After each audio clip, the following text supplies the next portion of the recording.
Hello everyone, it is Joe here from Omnipoke, the channel that brings you guys everything Pokemon. If you're looking for PTCGO codes, including the stuff from Fusion Strike, make sure you go ahead and check out the Poketown store. You can get a 5% discount on your order using that code Omnipoke. For today's video, we are going to be looking at Gengar VMAX, just straightforward as it gets, really. We have chopped away all the single strike chaps. You know, we've got rid of the Umbreon, we've got rid of the Urshifu, and we're just going thick Gengar, because it turns out it was a bit of a jumble trying to juggle all of these Pokemon into one list. So instead we're streamlining and trying to make the most out of Gengar's attacks, saying that they're good enough, basically. Fear and Panic does a 60 multiplier for each V Pokemon they have in play, and we can of course buff all of this damage with the single strike energy. So this is always nice, can keep a few decks in check, notably the Fusion Strike archetype, which is Mew and Genesect. Tons of tons of V Pokemon coming into play means Fear and Panic is doing ridiculous damage just for that 2 energy attack cost, which is very easy to fulfill and chain, even if they are one-hitting us straight back. In certain instances where they can grab a bunch of power tablets, you can just use your next Houndoom to power up and get the next VMAX swinging, which should be pretty good here. And then we have the Gmax Swallow Up. For 3 Dark Energy, you do 250, and during your next turn, this Pokemon can't attack. We have 3 copies of Switch and 4 copies of Hiding Darkness Energy, so hopefully we can shimmy in and out of the active if we are using this attack and not getting KO'd. But of course, we are self-damaging a lot of the time thanks to our Houndoom, so this can put Gengar into range of other Pokemon. But at the same time, that 250 is a really, really good baseline. Obviously, you're getting through every evolving V Pokemon. And the single strike energies, when you stack enough onto them, you can get one-hit KOs even on VMAXs. So trying to keep an eye on manually attaching these single strike energies as well as using your Houndoom is really powerful here, so that you can get into that 310 sort of realm with those 3 attachments. And 330 with all 4 committed to a Gengar, so that's going to knock out all sorts of things. So yeah, very, very good overall there. The V is certainly worth noting, because I actually attack with this guy quite a lot. Pain Explosion does 190 for 3 Dark, and you put 3 counters on this Pokemon, so very similar to Galarian Moltres. Unfortunately, this isn't self-accelerating, but you do have Houndoom to power up this high attack cost. But it means we can try and be 2 prize versus 2 prize against the likes of Suicune and that sort of thing. So definitely worth noting. Dark Slumber for the 2 cost as well, 40, but can be improved by the single strike energy. Sometimes you can use this to knock out Sobbles and stuff like that without committing a VMAX into the active if you really want to do that. So yeah, Houndoom is going to be the engine that we use here, pulling the single strike energies out of the deck for us. We have a couple Crobats to draw us a bunch of cards, which is no bad thing, especially because we are trying to be a little bit more combo-based with this list by adding in Battle VIP Pass and Cram-o-matic. It's not just the Fusion Strike deck that can take advantage of this engine. We are going to try and find as many VIP passes in the early game as possible, so we can flood our board with Houndour, so that we can get a lot of energy acceleration and threaten a ton of damage with the Gmax Swallow Up as quickly as turn 2. So that's kind of the idea here. You have the VIP passes, you have Tower of Darkness, double Crobat to try and dig towards these in those opening stages, as well as maximum copies of VIP Pass to make the most out of it. And then the sort of discard package that we've added in here, a couple copies of Cram-o-matic. Obviously, the VIP passes become dead beyond turn 1. So Cram, getting you sometimes a little bit of extra value is no bad thing. And also Zinnia's Resolve, much less painful when you have physically dead cards in your hand a lot of the time in the mid to late game. So that discard is a little bit easier for you, and you can get a few extra draws here and there. I'm liking it as a 9th draw supporter because we don't have so much of an engine in terms of draw power here. Our engine is all involved in energy acceleration, so increasing that supporter count is something that I'm pretty happy with. Overall, I'm a little bit scared and a little bit nervous when you don't have the Intel engine online. Other than that, we have the urns, of course. 3 is really all you need when we're not doing like one blows and discarding a bunch all in one go. We can be a little bit more conservative, but still gives us good access to these when need be. Of course, we're not playing Umbreon, so we are playing 3 copies of Boss's Orders as well to pick things off the bench. So more or less everything else is self-explanatory. Let's jump into some games with Cram-o-matic VIP Gengar. I feel like VIP Pass is actually performing better in Single Strike right now than in Fusion Strike. I know there are still a ton of quad VIP Pass, quad Cram Mew lists, but I prefer to play Mew with like 1 or 2 VIP Pass, and I prefer playing my Single Strike with 4, which is something I wasn't predicting. But yeah, we are going second. We have a very nice opening, actually, with Quick Ball VIP Pass already, Houndour as well. And we're queuing into a Mew, so things couldn't be better outside the fact that we're going second. So we'll see what our opponent wants to do here, because things are looking pretty good for us from the offset. They are going to kick off with a Fog Crystal, grab themselves another Mew, and they're going to scout their top deck real quick. Genesect comes in.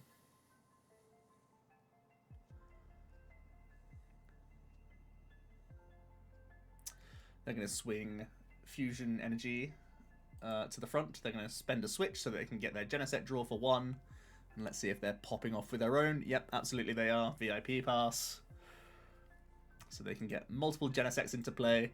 It's very difficult for Mew to play around Gengar, the Fear and Panic attack. So usually they just say, I'm going to get knocked out no matter what, and I'll just try and draw as many cards as possible, which is a super reasonable line to take here. So it doesn't surprise me one bit that we're going to see another Mew come down and a Meloetta. Slightly surprised not to see a Genesect, honestly, but that's fine for now. So we also pick up an Incense. We're obviously going to VIP Pass first things first. Or am I? Am I going to Tower of Darkness first? I could tower away a VMAX fairly comfortably. It gives me better odds of hitting basics. And that's no bad thing. If I play the VIP Pass, I have higher odds of drawing exactly VIP Pass, but I think just basics is what you're after anyways. So let's start with this. Exactly, we hit a basic, which is great.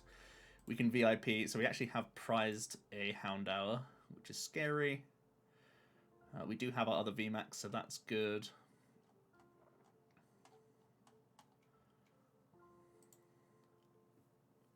So let's pop these guys directly to bench. Let's pop this directly to bench. I kind of need to Crobat up here. Let's bin the boss because we don't want that. Crobat feels fine. We'll burn the incense. We'll attach to Gengar, knowing full well that we get punished pretty heavily by Gust, but at least we need to force the Gust out. And at the same time, if we get a backup Gengar, it's not going to be a huge issue. Let's draw our 5. No VIPs in sight, but we do get Gengar himself, which is great. And am I just holding the rest? So I don't have any access to Houndoom next turn, but we have potential Tower plays. We have a big research and a VMAX in hand, so I think it's as good as it gets, to be honest. When you feel you're bored, you're always happy. I don't want to up Marnie him necessarily, even though he can always draw from the Genesect. You want to make him draw, you know? And the research is good to hold. So I think we're pretty okay here. One other thing to note, of course, is if they are going to be gusting up the Gengar, we can force 2 prizes out with the Pain Explosion if need be, to try and skew a prize race. Sorry, if he doesn't gust. If he does gust, it doesn't make much sense to stay as a 2-prizer, because then there'd be 2/2/2 on the table for him, and we would just VMAX straight away. So we'll see how this goes.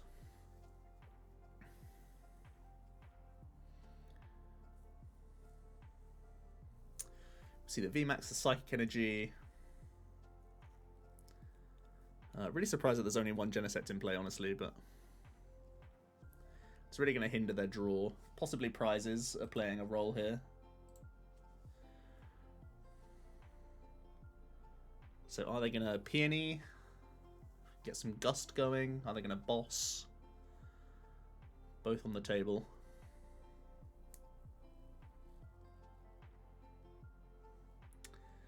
If they take the 1 prize on Houndour and don't use a Gusting card this turn, it certainly makes sense for us to stay as 2 prizes.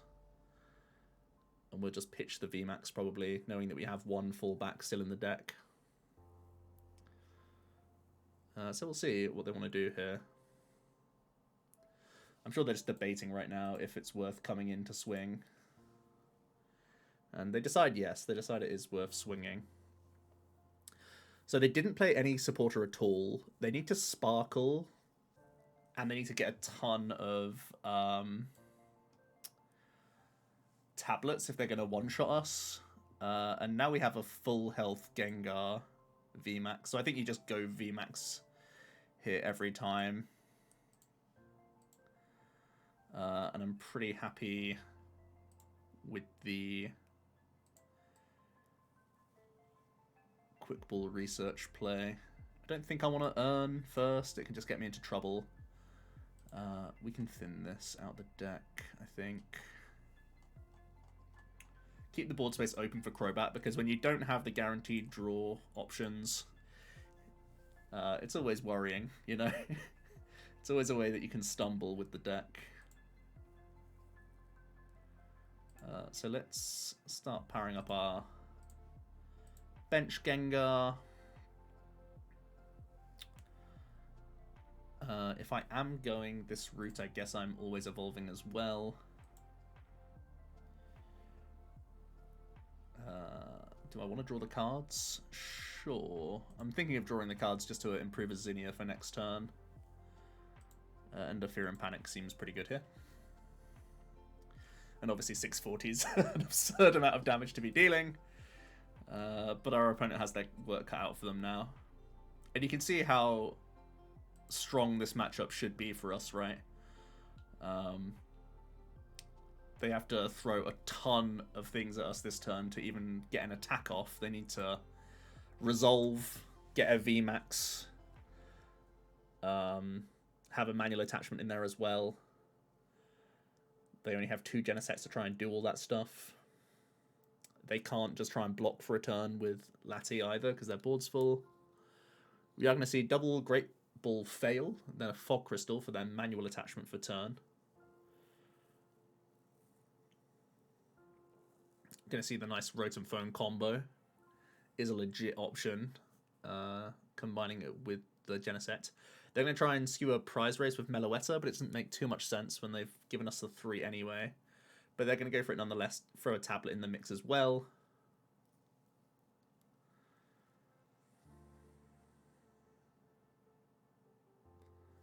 Let's see the Pokegear.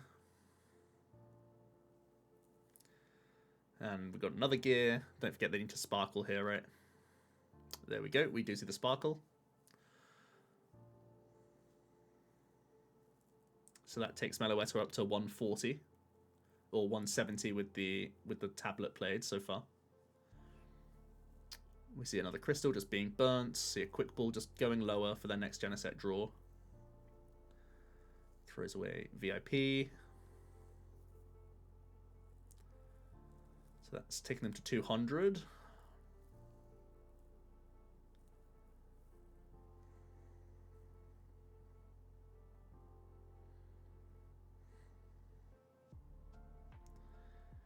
Alright, 200 it is. So this is even weak to Dark, so I don't even need this Gengar to be active necessarily.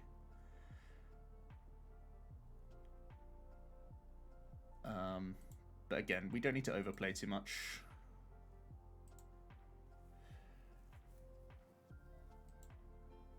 Honestly, I feel like holding a hand isn't like a bad move here.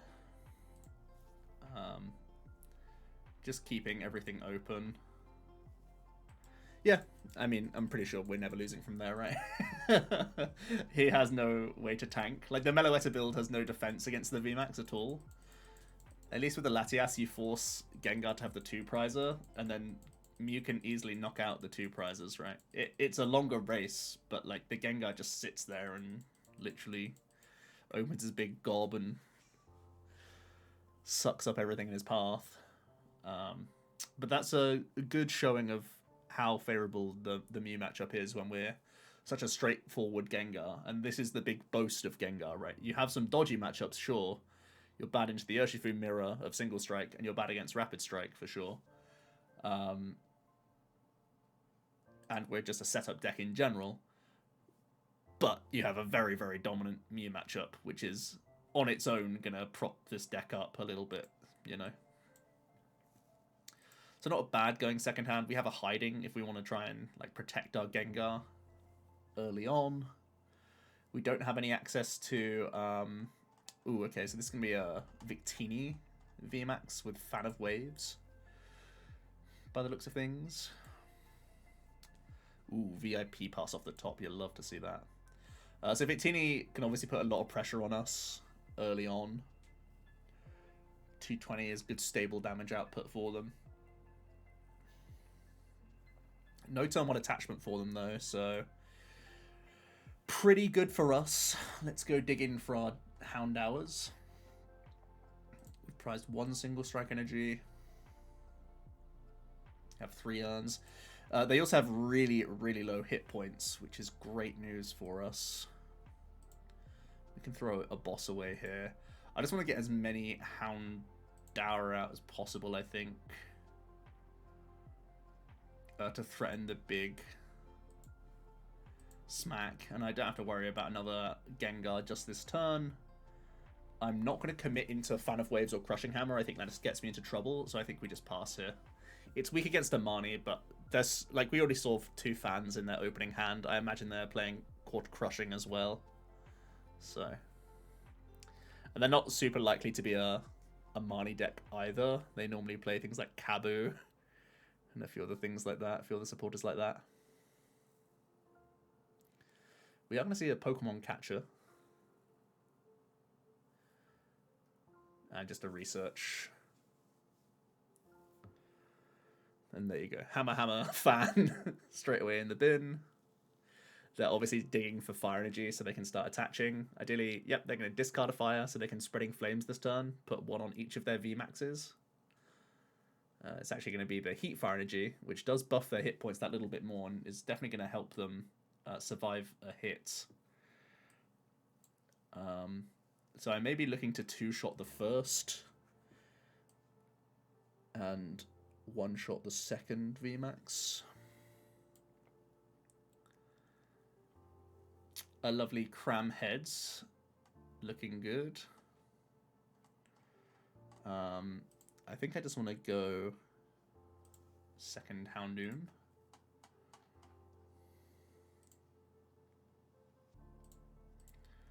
Just get this guaranteed, seems good. Let's VMAX. Let's start damaging ourselves.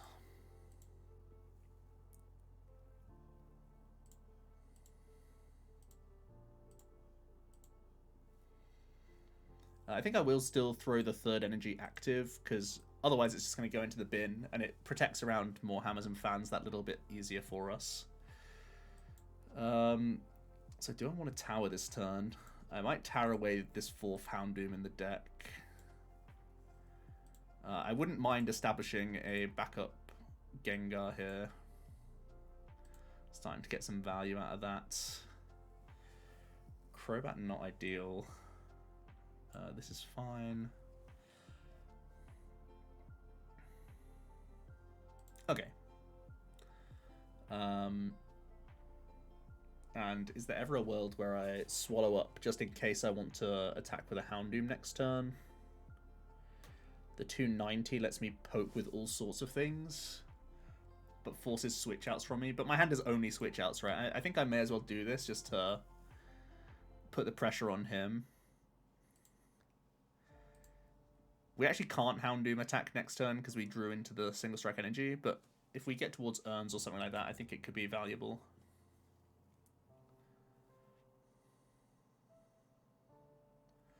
So straight away we see the fan. So what I want to do really next turn is make some switch play and swallow up to 1-shot this one.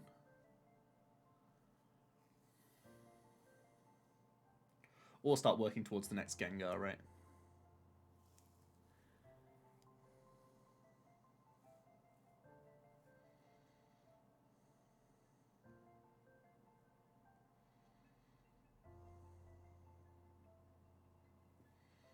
Yeah, right, they're just gonna swing.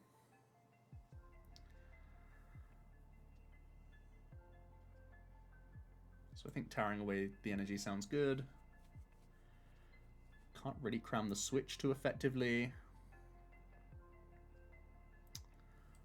So I can't really toss this Gengar either.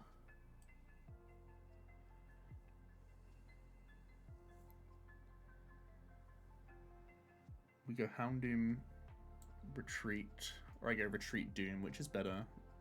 Protecting the energy is better. And I can Crobat for 2. Doesn't feel super great. I just can't really research away the third VMAX, right?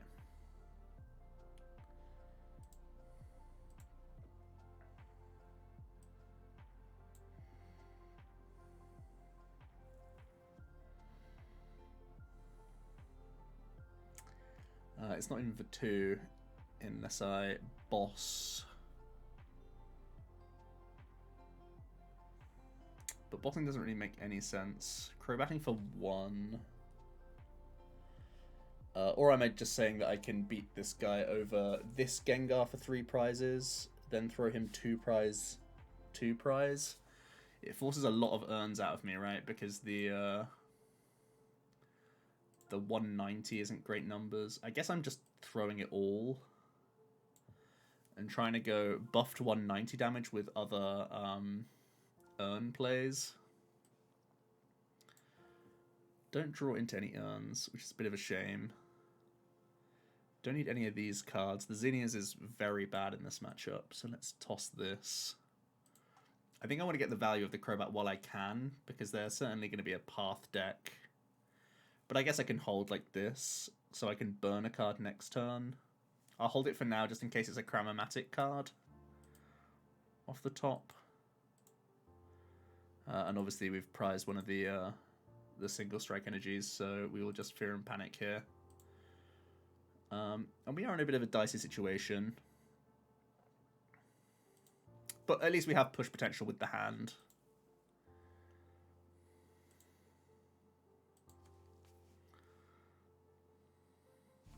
It's going to be a can you find your urns kind of game, I think.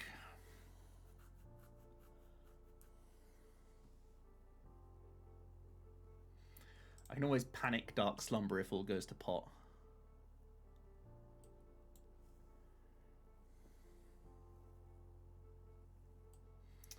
Alright, so let's swing this on. Let's scout with this quickly. We have both the urns in here.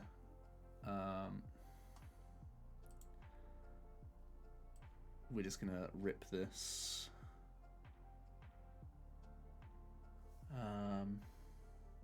Yeah, not feeling like a Marnie does much.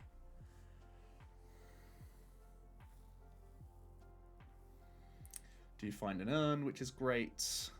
We can toss a Gengar into the mix as well.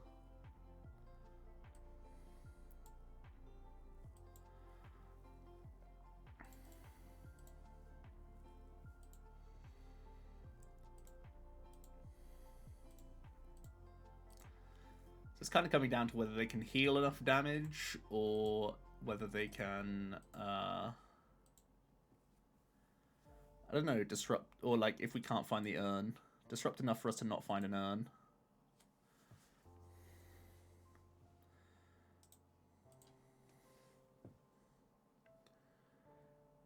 Tantalizingly out of reach from just a Houndoom attack. But I guess they just attach here and see if we can earn, basically. We can tower away tower and actually guarantee our last earn in deck, as long as our hand isn't disrupted. So now I can't tower away tower, but I could tower away any card in my deck that's a single strike card. So we should be there.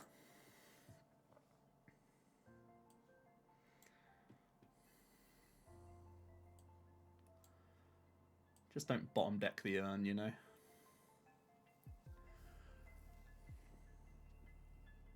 Very nice.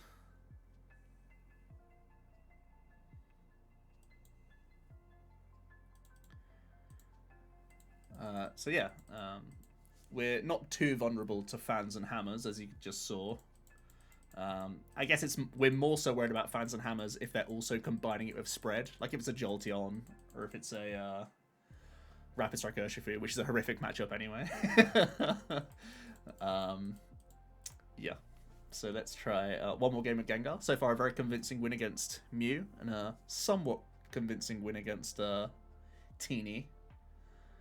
We were tantalizingly close on the damage front there, but they had the heat fires to see them through.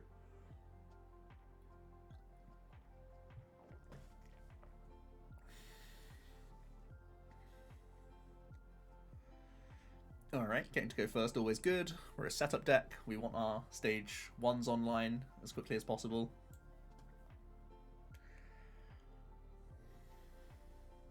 And it's not great, but it's good enough for our first turn. And we're in a very bad matchup. But there we go. Let's throw away this. Let's grab this guy. Prize 2 single strike energy as well. It's about as bad as it gets.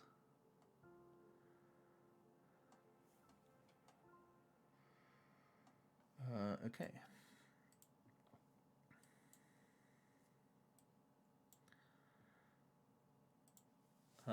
It's a fairly low-key first turn, but I think decent enough. We're terrified of them randomly getting a Rapid Strike Energy Melanie high roll knock us out turn. But I'm not really going to play around that. It's a low odds play when they don't have Sobbles and everything to get themselves there yet. And there we go. So we know we're pretty happy here. And we can actually kill them. And we actually do kill them. Wow, okay. So they just kind of bricked. I guess that's one way to win the auto loss. Just go first and they brick. But yeah, the tempo that we can represent. I mean, it's always a nice tick box, right? Can you KO Evolving V's turn 2? It's always like a nice thing to check off the list. It's part of the reason why Ice Rider, Victini, Mew are all very strong, right? So they just have that turn 2 pressure, and that's a random win out of nowhere. So that's always nice. To just really punish slow starts, you know? Can't punish quite as easily with no Umbreon in the deck. I've actually considered a 1-1 Umbreon line, honestly. Because you play VIPs, you have those random, like, super high roll turns where you can afford to go, like, Houndour, Umbreon, rather than Gengar as your backup Pokemon. And then sometimes you can have that random Gust play. So let me know what you think about a 1-1 Umbreon package. Sounds greedy, but I think it could be reasonable. And it makes the high rolls, like, way higher as well, which is the main thing that I like. And, I mean, come on, we're playing Cram and VIP. You're already invested in the high roll. Okay. Awkward going first hand. Maybe the tower can get us out of this. Or maybe some mulligans can get us out of this. Cross Switcher, Fog Crystal, Great Ball. I've never seen that combination of cards before, so we'll see what this is. Oh, I guess it's Mew. It's just Mew, right? That's just playing fan. Yeah, okay. So we hit another very strong matchup. Let's whip the VIP pass out. We have our 2 other VMAXs, so I can happily tower away this guy for a couple more cards. Looking for manual attachment and just randomly more ball search and basics, I guess. We have all of those. Seems good.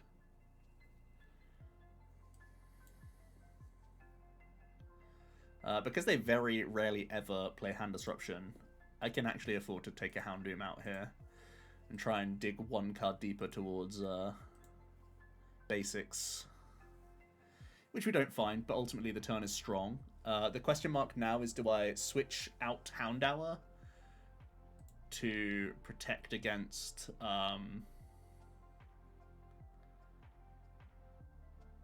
Sparkle Psychic Leap? Yeah, I think I do. I could get Sparkle Mellow-etted, I guess. but that's like a crazy turn. I mean, I'm not saying it's not happening, but when I already have another switch in hand, I think I don't mind going into Gengar. Protects around a Psychic Leap.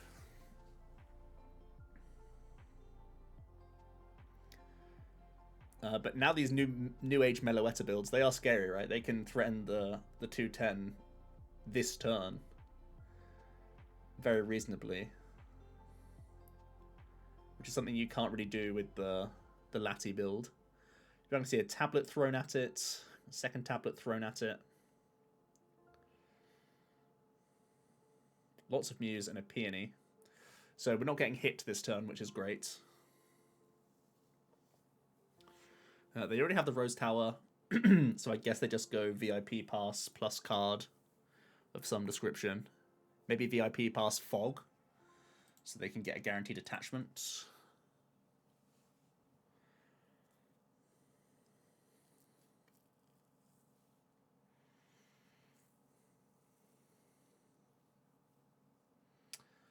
Stadium.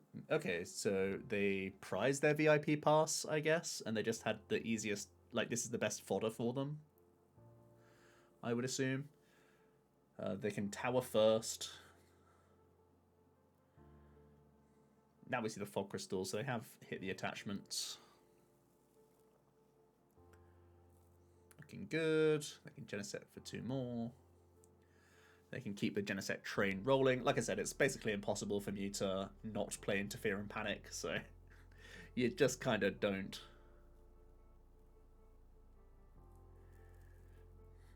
And they're going to Energy Mix, which is wise, I think.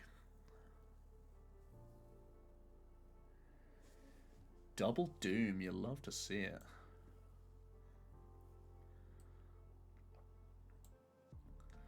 So actually, when you have Double Doom, you do have a cool play where you can KO with Houndoom. And I don't think it's bad when Gengar is such a cheap energy attacker. And like I said, we have that second thing in hand, so it's a pretty spicy play. It means we're probably going to stay as 2-prize Gengar like the whole time. But it's always a nice line to bear in mind. We're hoping this research gets us into some more Pogs, and it absolutely does. So we're going to do this. We know we have the 3rd VMAX in deck as well, so I think I can pitch for the extra cards. Yeah, that sounds fine. More Houndour sounds good. This sounds good to attach here. And yeah, let's Darkness Fang for the 180. Trying to force Gust out of him. You know, make the turn as difficult as possible.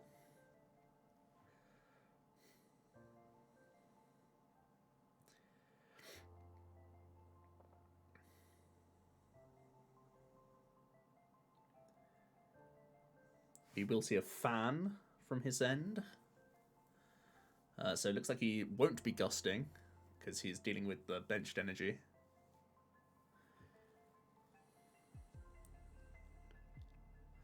Oh, maybe he will. Okay.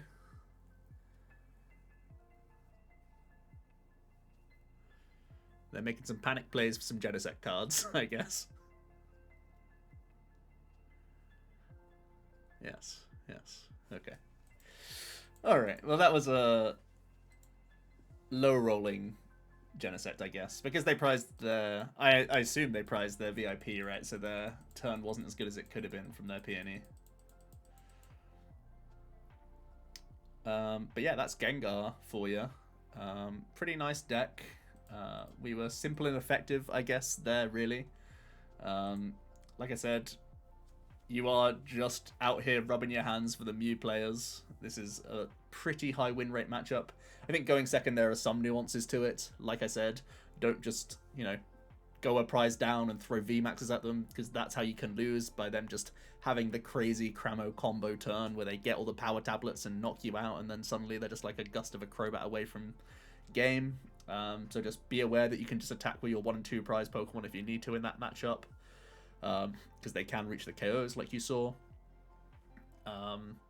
Obviously, you're terrified of the fighting matchups, and if Gengar, there's going to be an inflection point, right, where Gengar becomes popular enough as a single strike deck that then the Urshifu Umbreon has an extra good matchup, and then the pendulum will swing again. So keep an eye on that. But in the format right now, it feels like Mew is so dominant and is easily like at least 10% of every tournament that you're going into.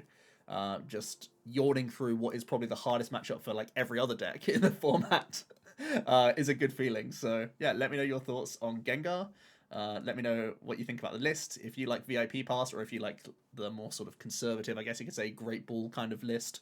I think I'm happy not playing like quad Cram-o-matic. I think just a couple is nice, because the theory is you're naturally trying to find 1 or 2 VIP passes, and they don't actually end up in the hand with Cram all that often. Your hand size really grows only by you taking prize cards or you using Tower like over a couple turns. But the Zinnias actually helps you grow that hand size as well to have these combinations in hand. But every now and then you can pitch random cards like excess switches, urns, and stuff like that, just to hit some key pieces. Like giving you better access to boss is always a nice thing to have. Giving you extra access even to manually attach a single strike energy isn't a bad idea here either. So yeah, that's Gengar for you. Pretty spicy card. It's finding its footing in the format. So yeah, we'll see how it goes. Let me know what you guys think, and I'll see you tomorrow for another video. Cheers.